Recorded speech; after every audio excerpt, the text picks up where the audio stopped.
Pour certains, c'est le syndrome de Stockholm qui se traduit par la perte de son sens critique. La victime ne remet en cause aucun des actes de l'agresseur. Une empathie positive à l'égard de son ravisseur. La victime s'identifie à son agresseur. Un cautionnement des actes de l'agresseur d'un point de vue éthique et moral. Pour d'autres, le taux élevé d'abstention aux législatives et régionales du 29 avril 2024 traduit la lassitude et l'indifférence vis-à-vis des élections au Togo. Un régime vieux de 58 ans fait-il le bonheur des Togolais? Quoi qu'il en soit, qu'est-ce qui peut décider des Togolais à renouveler leur confiance au pouvoir RPT devenu unir? Objectivement, rien. Depuis 2018, les droits de manifestation des forces démocratiques sont bafoués, rendant quasi impossible l'aboutissement de toute initiative visant à se faire entendre de la population. Il s'ensuit un musellement constant des activités de partis politiques et des organisations de la société civile pendant que le parti au pouvoir se voit dérouler le tapis rouge à travers le Togo. Il est constant de rappeler que le chronogramme de ce double scrutin est tenu secret par Gnassingbé Béfort et son groupe avec les reports puérils de dates enregistrées.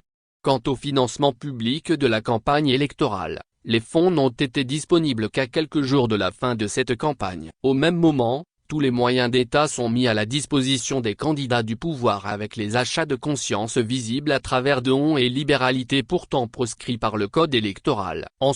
En plein processus électoral, on s'autorise de polluer l'atmosphère avec le changement de la Constitution et le refus d'accréditation de certains observateurs nationaux. Le comble, ce sont les anomalies constatées le jour du vote à travers le pays. Quelle gloire finalement pour ce régime aussi décrié d'avoir tout raflé. Dans un pays qui n'offre aucune perspective dans une gouvernance scabreuse depuis presque 20 ans sous le fils d'Eyadema, qu'est-ce qui peut expliquer un score à la soviétique à déjoute électorale? Ce faisant, c'est un pays qui continue de se fissurer aux grandes dames du bonheur collectif dont le peuple a droit vis-à-vis des gouvernants.